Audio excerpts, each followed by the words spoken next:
Hello again, Canada, soccer fans from coast to coast to coast. Happy Friday. Welcome back to OneSoccer's Hangout. It is a pundit and pundit hangout today, joined by Kurt Larson and Oliver Platt.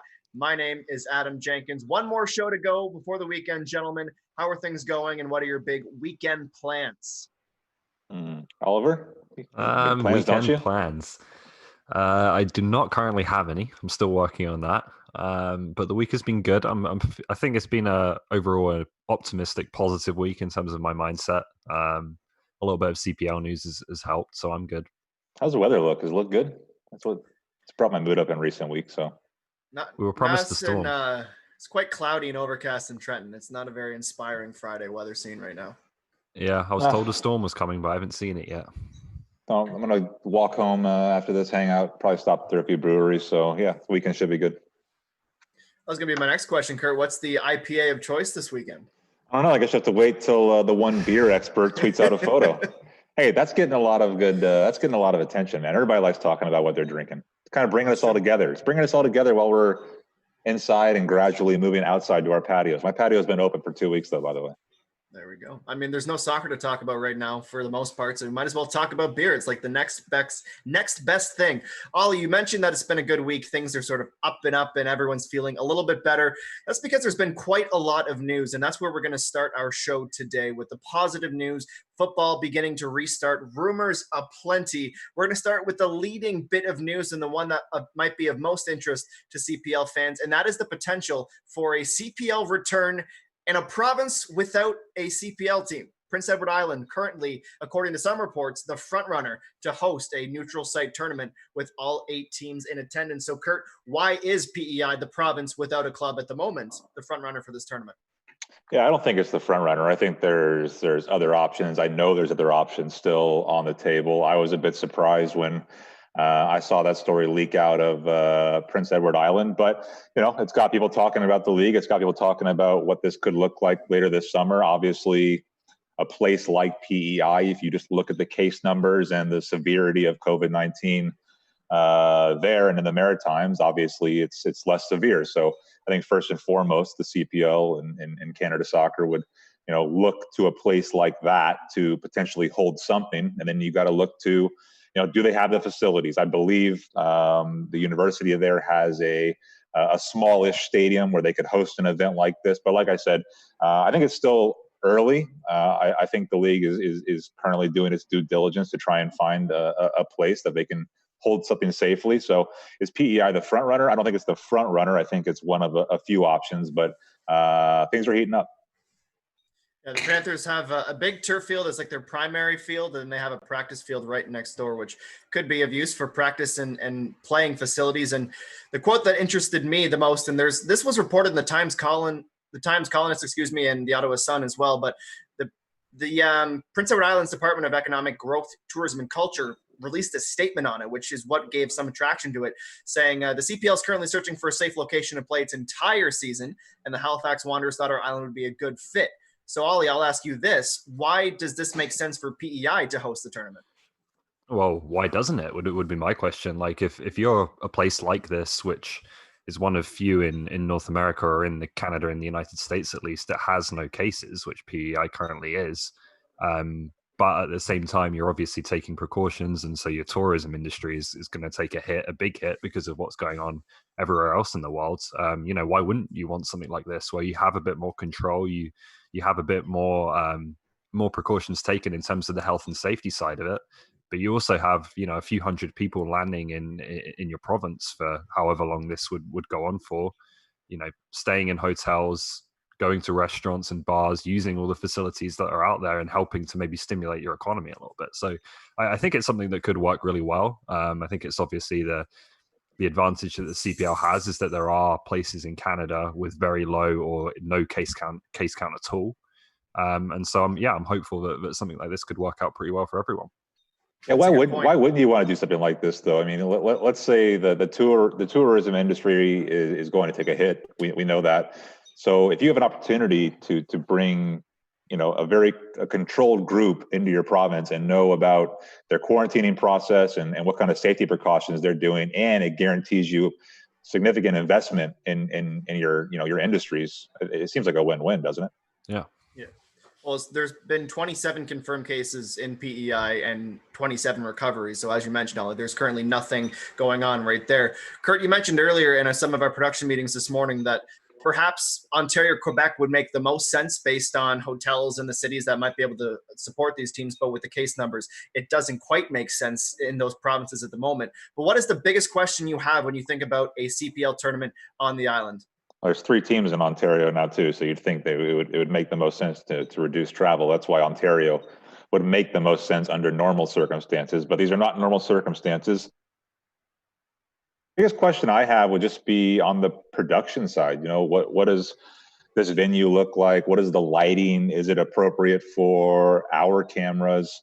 You know, do you pipe in fan sound? What does that look like? And then what are the opportunities for OneSoccer to collect some really engaging and you know, interesting content where you have all these teams in one place? What can we do to really amplify the situation and bring fans who are going to have to be watching from the outside closer to the game and closer to the CPL than ever before?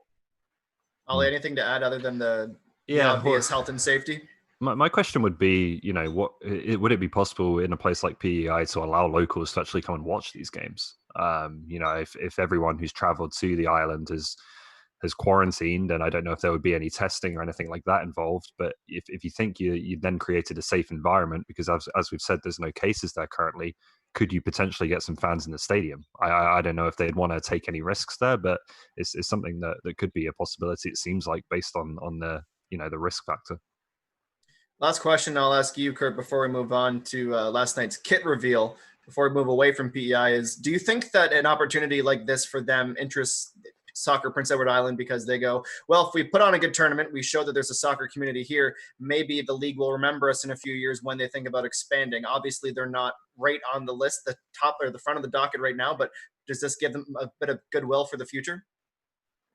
Well, it's difficult. I think if it was a situation like the one Oliver Platt mentioned, where we were allowed to see what kind of interest there was in the game, and they were allowed to, you know, could they pack in a few thousand fans into a venue to watch the game and create something of an environment, I think then you'd have a better perspective on, I guess, Charlottetown for, you know, a potential CPL club. What I would say, though, is anybody who's got $5 or $10 million, I think the league's always listening. Fair enough.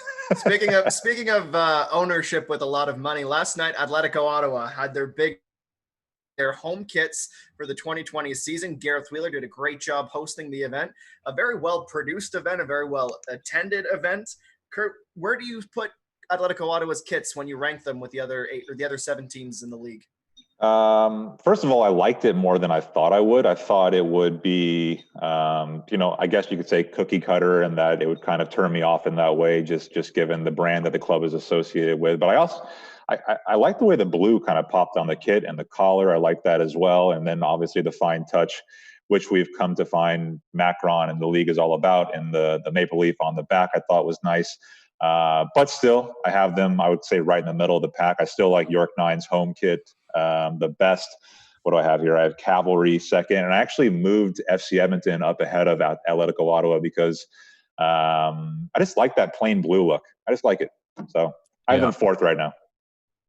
You can't go wrong with a solid home kit that's kind of consistent from year to year. You know, you can experiment with your away kit, but I like consistency and a classic look with the home kits. I think Edmonton have that this year, so they are in my top 3.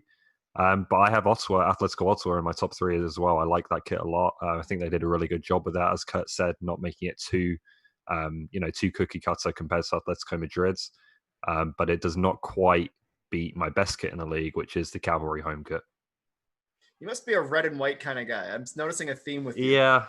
I did think that myself, but I have Edmonton in there. Sad. There's a lot of whispers and rumors out there about the away kits that have not been released by the CPL yet. I may or may not have got at least a peek. So I think when fans see those, there's going to be an interesting response. I'm looking forward to it. Mm-hmm. So you're going to dangle the fact that you've seen them to the fans. Can you give them any idea when they might be able to see them? No, I didn't. I have no idea about that. I haven't said I've seen all of them. I just said I may have, one might have been sticking out of a drawer or something somewhere. Okay, just wanted to make sure that because the fans are going to ask, they're going to say, "Oh, Kurt's seen them. When are they coming?" So as long as you don't have any more. Over at the league, man, they don't let people within like 10 meters of anything having to do with before something's launched. They do exist. We can confirm that much. Yeah, they are made. That's true. So let's talk about the production now. As I mentioned, it was very well done. It was attended pretty well. It was on, I think it was Atletico Ottawa's Facebook page, which was the main platform to deliver it. And then we also had it simulcast on the OneSoccer YouTube channel. We also saw, speaking of the CPL doing a lot to keep the kits hush-hush, 6 fans got a copy or got a kit, but they had to keep it in the box. I'm sure there were affidavits and non-disclosure agreements signed. You can have a kit, but you can't open it. That was all a part of the fun, and it was cool to see the reaction where I think everyone expected the red and white stripes, but the more people turned it around and looked at it, the more appreciation you started to see for the kit. Overall, though, Ollie, thumbs up or thumbs down to the production from last night? Thumbs up. I was amazed by the possibilities of what I assume was Zoom. You had boxes coming in and out for different guests arriving on the show. That couldn't have been Zoom. That couldn't have been Zoom, was it? I don't know. I don't think it could have been. I've never seen an animated Zoom before, unless CPL's got some hookups. Maybe we don't know as much about Zoom. But no, you had that. You had 3 languages spoken, I think, throughout the show. So I was pretty impressed by it. And I think, like, obviously they have players and they have a coach now, and we had the badge unveiled at the launch and all of that stuff. But actually seeing Ben Fisk and Anton Coupland wearing that jersey, it just made it feel a bit more like this is actually a real club, right? And it's coming hopefully soon.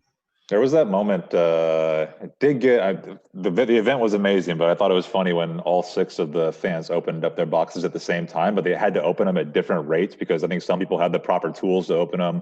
Some people forgot the tools. Somebody got the kit out right away and was holding it up. Like, should I say something or should I wait for everybody? Yeah, so they it was kind of lifted it funny. and they're like, oh, and they tucked it back down. Yeah, that was a good one. I know you weren't supposed to open them beforehand, but surely you've like cut the tape in preparation for opening the box. I would have cut the tape for sure.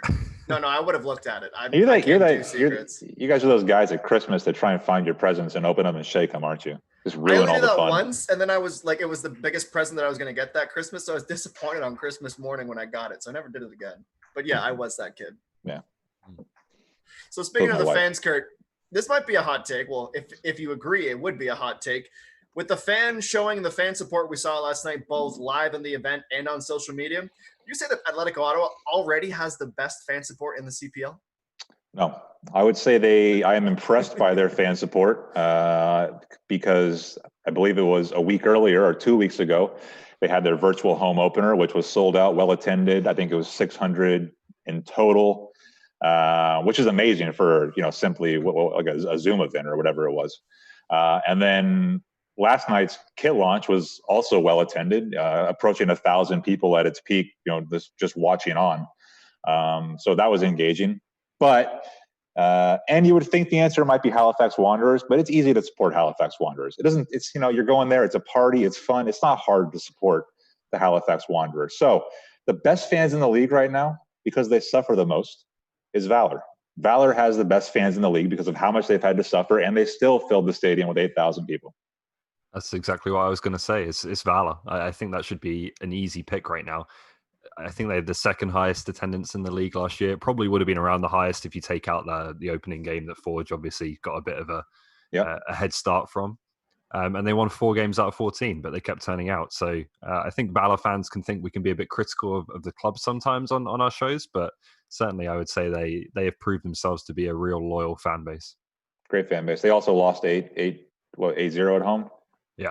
It's hard to come back from that, but they're still there. So congratulations. I think you almost had some goodwill with them. Like you were building it up and they're going to go, oh, wow, Kurt Larson's on our side. And then you just had to throw in the 8-0 again and you undercut yourself, Kurt. Well, I live in a world where you're allowed to state facts and people still respect it. So.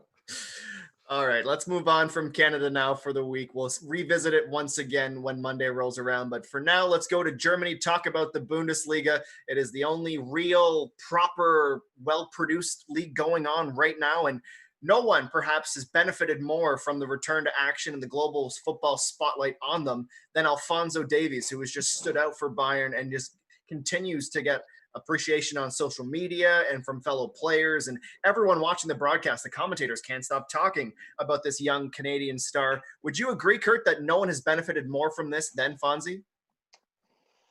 Yeah, to a certain extent. Also, go back to something you said. Really disrespectful to the Korean League, Adam Jenkins. What are you thinking? Can I get the Korean League in Canada? I don't know. Well, their first game was free on YouTube, Yeah, it's was on it? YouTube. Yeah. Come on. Anyway, Can I get just all calling of you. I'm them? just Is what having I fun with mean. you. Okay. Just relax. I get what you're saying. I'll relax. I'll relax. Yeah, the thing about Alphonso Davies and his rise, his gradual rise, is that it's still too gradual for me. So we're talking about it a little bit more. Yes, the games are on Sportsnet. Yes, he has played well, but Oliver, when are we going to start seeing the general columnists, the guys at the Toronto Sun, the guys at the Toronto Star, anybody else writing about sports in a national newspaper, talk about this guy regularly? Yeah, I think not till World Cup qualifying. I think Canada has to probably qualify for a World Cup, or at least have a very noticeable World Cup qualifying campaign with Alphonso Davies at the forefront. That for me is the kind of competition that maybe people who aren't as soccer literate or don't follow soccer as much can kind of get their heads around pretty easily and say this is a big deal, right? And there's a certain degree of patriotism and things like that with it. So that for me is what I'm waiting for, is if we do have this expanded World Cup qualifying process where Canada has a chance to be involved in the big games. Can we convert the momentum that Alphonso Davies has picked up playing in the Bundesliga and playing for Bayern Munich into real raised interest for the national team in a World Cup qualifying campaign? I'd like to agree with you, but I also feel like when World Cup qualifying rolls around, everything else is also going to be going on at that time, including, the NFL, NCAA football, every sport, right? So if he's not getting the attention he deserves now, the full attention, we can all admit that he's getting more attention than ever before, but it's still not what it should be. It's perplexing.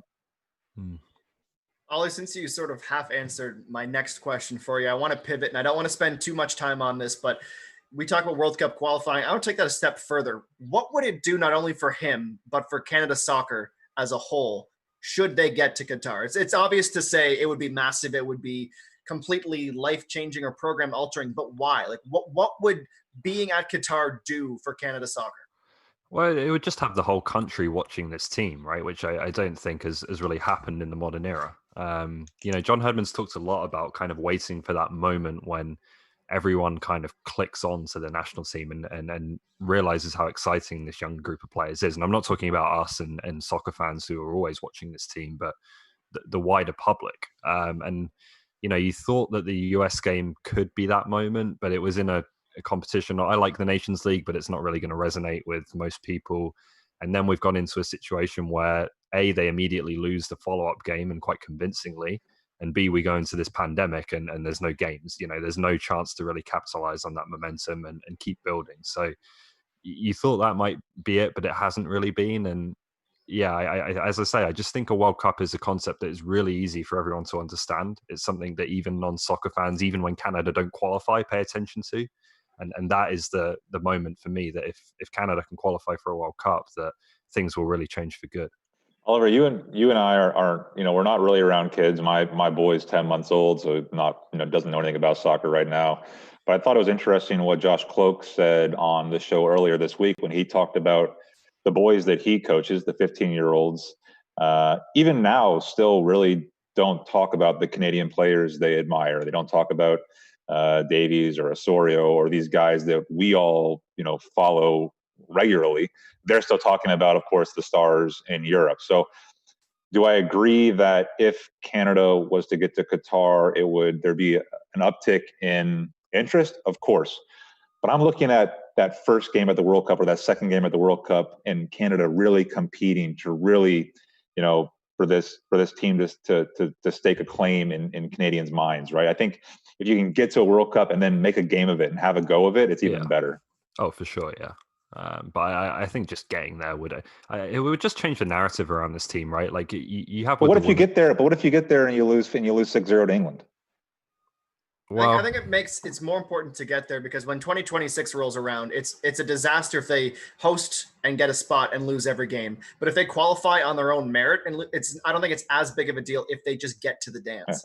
I'm not saying I'm not saying they would lose every game. I'm just saying that is one of the most important things to me is there's this song and dance building up to the tournament where, of course, this entire country is going to get behind the men's team for maybe the first time ever. But then, it's after that first game, that tells you a lot. Yeah, I do think if you just get to a World Cup by that point, even with players like Alphonso Davies, Canada are massive underdogs. There may be a few teams in the tournament that aren't as good as them, but there's not going to be many. It's also great for investment in the game too. Like, we got to talk about the money that can be involved as well. Yeah. And I just think when you're an underdog, you get a lot more kind of support and slack, even when things don't go well. This team right now doesn't get that because people are just kind of cynical and a little bit tired of failure, I think. Yeah, we'll park that conversation for now. Move on to Major League Soccer. Conversation still kind of rumbling about a return to play for them in Florida at ESPN's Wide World of Sports. But it seems like it would be a pretty lengthy tournament and a lot of teams. It's not like the CPL where there'd be 8 teams on Prince Edward Island. We're talking MLS, an entire league, 30 teams in Florida. What could possibly go wrong having that many professional athletes in a confined space for very long? Kurt, what's your worst case scenario? A worst case scenario? I don't know. Is it hurricane season? My worst case scenario is a hurricane comes through and cancels the entire competition. That's my worst case scenario. I can't help but think about the Nick Salzma, Luis Silva situation. No. Look.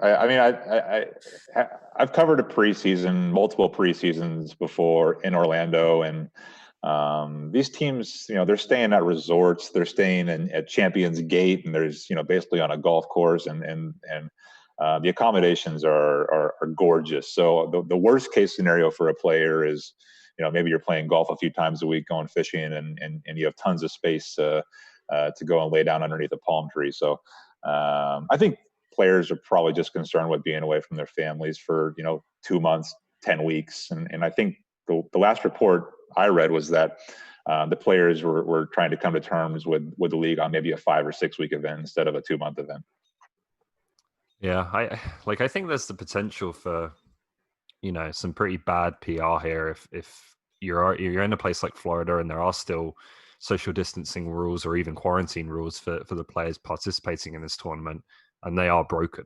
I think that would be met with some pretty substantial backlash, and again, I think that's where the CPL has a real opportunity here. Is we can talk about a place like PEI, and as long as the initial process is followed, where people are quarantining beforehand and quarantining when they get there, and making sure they arrive there in a safe way, then you're kind of good, right? Like you can go out and about, and you can have a bit more of a life on the islands during the course of the season. That may not be the case for MLS's destination, and I think that could be a challenge. Sticking with Major League Soccer, a bit of interesting news this week when famed French DJ David Guetta was on MLSsoccer.com's homepage with a United at Home concert idea. David Guetta, clearly a soccer fan, he did some of the anthems for Euro 2016. But should the CPL, Kurt, be trying to copy this idea, find a big Canadian act and create a United at Home concert? And which Canadian act would you choose? Yeah, so I don't give lengthy answers on questions like this because I'm not really into the entertainment, music, movie scene. But my first choice would be David Guetta to come to the CPL, just because I was at the 2016 European Championships, and I usually don't care for the pregame and all that stuff, but he was actually pretty good. So memorable from David Guetta. But you told me to pick a Canadian, I believe. So I quickly Googled Canadian artists just to remind myself which ones.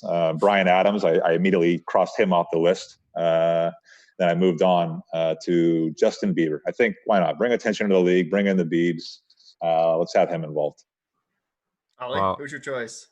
I wasn't a big fan of David Guetta's Euro 2016 song. I think the song is quite an important part of these major tournaments. And there's actually been a couple of good Canadian offerings on that front. You may remember the 2010 World Cup, I think it was, maybe 2014, actually, I can't remember. Kanan, Waving Flag, very good World Cup song. Yeah, he's Canadian. Is he? Yes. Euro 2004, Nelly Furtado did the song. Don't know if you remember that one. Again, a better effort than Guetta, in my opinion. So there's a couple of options here. I was really excited for Martin Garrix with the Euro 2020. They had him at the draw, and whatever he was working on sounded really good. I'm disappointed no one said The Weeknd or Drake. Obviously, it's too expensive for the league, but I mean, Kurt, your whole point is bringing attention to the CPL, and you don't even mention Drake. Where's your love for Drizzy? Yeah, I just don't know if his brand matches. I don't know. That's fair. The That's CPL's fair. going Okay. for it. One last bit of Major League Soccer news, and that is Mario Balotelli has been rumored to perhaps be making a move to Major League Soccer. Ollie, which club do you think should make the strongest pitch for the Italian international? Well, the thing about Mario Balotelli is he's had when he has a coach he respects, he has been a very effective player. So Roberto Mancini at Inter, Max Allegri at AC Milan, Lucien Favre at Nice. He scores a lot of goals when he's really feeling good and playing well. So this is a guy that I definitely think could make a big impact in MLS. But you have to find that coach that he's willing to play under, because if he's not willing to do it, then it kind of all goes to pot. So I thought about the Revolution. I think they could use a shot in the arm, but it's not going to work with Bruce Arena. It's just not going to happen. What, Bruce? He's known for being a man manager. I just don't know if he wants anything to do with Mario Balotelli at this point. The answer is never New England Revolution. Let's just put it that way. They're thrown out there like every single time and every single question, and then we just move on. Anyway, yeah. Continue. I'm struggling to think of one, because I think in MLS right now you have a lot of teams that they're kind of like, they have philosophies, right? Which is kind of the buzzword nowadays for coaches. They want to play a certain style and they want their players to run a lot and press a lot and things like that. And Balotelli's not going to do that. So I don't know if MLS is a great fit for him. To be honest, I'm struggling to come up with a name. I did not struggle to come up with a name. It took me a few minutes, but I went with the Montreal Impact, the Italian connection. A coach that I think anybody would respect or should respect. So, Oliver with Thierry Henry there. And then what I would say is that they have experience dealing with similar players. And if you remember when Didier Drogba was there, he kind of did what he wanted, came and went. I think at one time even pulled himself out of a lineup. And they got on with it. They survived it. They made a little bit of a playoff run. So I think they have experience dealing with players like a Balotelli, and I don't know, makes the most sense to me. Yeah, that's not a bad shout. I think Henry is a bit of he's played under Wenger and Guardiola, and he wants to play a certain way. Though I don't think he would put up with someone who's taken plays off. It's not about Henry putting up with it. It's about ownership putting up with it. well, who's bigger, Thierry Henry or ownership? Yeah. No Toronto FC shout following the Giovinco footsteps? No, I don't think so. I just wanted to get a universal no from the two of you. Okay, we got through that. I think Greg Vanny would lose his mind if that happened. Vanny would walk, yeah. Greg Vanny, yeah. he's indulged players for a long time. Yeah, that would be a relationship style breakup. It's him or me, and Vanny would walk. I'm with you guys. Vanny's the kind of coach that I do think could get the best out of him. I think he's had enough of that with Giovinco and Altidore, probably. That's fair. Enough for a lifetime. June 17th, that's a big date coming up in the footballing calendar, because the Premier League is set to return then with all 90 remaining matches available on your television. This means that the league is going to forego its traditional Saturday afternoon blackout. Ollie, can you explain what this Saturday afternoon blackout is for those who may be unfamiliar, and why it's a big deal that it's not going to be there anymore? Yeah, so since the 60s, I think, you have not been able to broadcast any football match at all on UK television, free television, paid television, everything, between the hours of 3 and 5 p.m. on a Saturday. And the reason for this is to protect the attendances at other games. And obviously England has a very deep football league pyramid and a non-league pyramid as well of semi-professional teams. And the argument is that attendances at those games would be damaged if you had games on TV at the traditional kickoff time of Saturday 3 p.m. So I'm kind of amazed this is still in effect, given the amount of money that are in these TV deals now. And I remember a few years ago when I was still in England, we had a situation where El Clasico started, I think, at 2:30 on a Saturday. Oh, no, sorry, it started at 4:30 on a Saturday. And so the first 30 minutes of the game, we could not watch, and then it kicked in at 5 p.m., which was kind of extraordinary. but it is there, and I think it's a good thing that it's there, because I do think that you would damage the attendance of lower league clubs if you were showing games on Saturdays at 3 p.m. So if you think that pyramid is something that is worth protecting, which I do, because I think it's pretty unique in world football, this is something that, okay, it is very old and sounds a bit antiquated, but I think it probably works. Do you think that this is... I think fans like you just got to like your team a little bit more, Oliver. Well, here's my question: is why does the Premier League still play at 3 p.m. on a Saturday? Why not just move all your games to Sunday at 3 p.m. or don't even play games at the same time? Play Friday night, Saturday morning, Saturday night. There's enough kickoff slots. So I'm kind of surprised they haven't done that yet. Yeah, it's a bit strange, right? Because I don't know. I guess similarly in the States, you have NFL teams, NFL teams competing with NCAA teams for attendance and viewership as well. But I don't know. I'd have questions for the TV executives. Oh, that's actually a really good point. I shouldn't say actually like I'm surprised, but it is a really good point, Kurt, because Saturdays is college football day in the U.S. So there is a similar. That's the closest connection I could make too. Ollie, quickly, do you think this is just a COVID measure, or that now that this blackout's gone, it's gone for good? Well, I fear that it might be gone, and I don't know if that many people would really be that up in arms about it. There'd be some resistance in the football league and non-league, but people are kind of selfish when it comes to this kind of stuff, I think, and they would like to be able to watch Premier League on TV on Saturday at 3 p.m. So I worry this may set a bit of a dangerous precedent. Fair enough. Okay, our last discussion for the week, and Kurt is going to have the first word on it. In case you missed it, or in case you're not a golf fan, there was a pretty cool golf event going on last week, and it was The Match. It's a very simple name, but it was a very good event. Tiger Woods and Phil Mickelson went head-to-head again. This was the sequel to their initial event, but what made it unique this time was that Tom Brady was there, and so was Peyton Manning. It was a combined foursome best ball on some holes competition to raise money for COVID-19, where there were no caddies. Players were mic'd up. The commentators could speak to the players during the round. It was really a fun event if you had any sort of appreciation or enjoyed the game of golf at all. So, Kurt, I will ask you, if you could create a match, create the match 3 with Tiger Woods and Phil Mickelson, which 2 footballers would you choose to golf with the 2 golf legends? Over the last 2 months of doing these hangouts, my answer has always been Roy Keane for anything you want me to add a player to. So Roy Keane can be involved in anything like this for me. So he's one of the first person on my pairs. And then nobody was jumping out at me. So I went with Cristiano Ronaldo in the hopes that I could finally see him fail at something. Wonder if he golfs.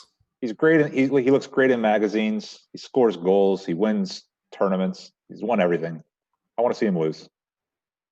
That's what I was saying. Like, that's a good way to settle the Messi-Ronaldo argument. Let them golf with Tiger and Phil. Because he would get frustrated too. That's the part. Like, Messi wouldn't care, right? That's the thing. Ronaldo, I can see Cristiano Ronaldo actually getting frustrated with himself, which would be even more enjoyable.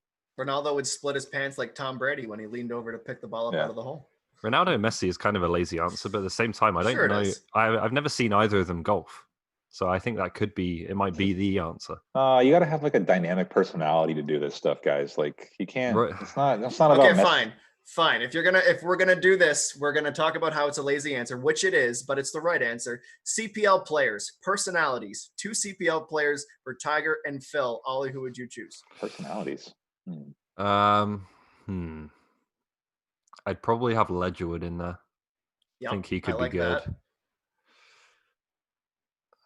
Second one, Kurt, feel free to help me out here. Or throw a coach and a player in. If you could pick a coach and a player.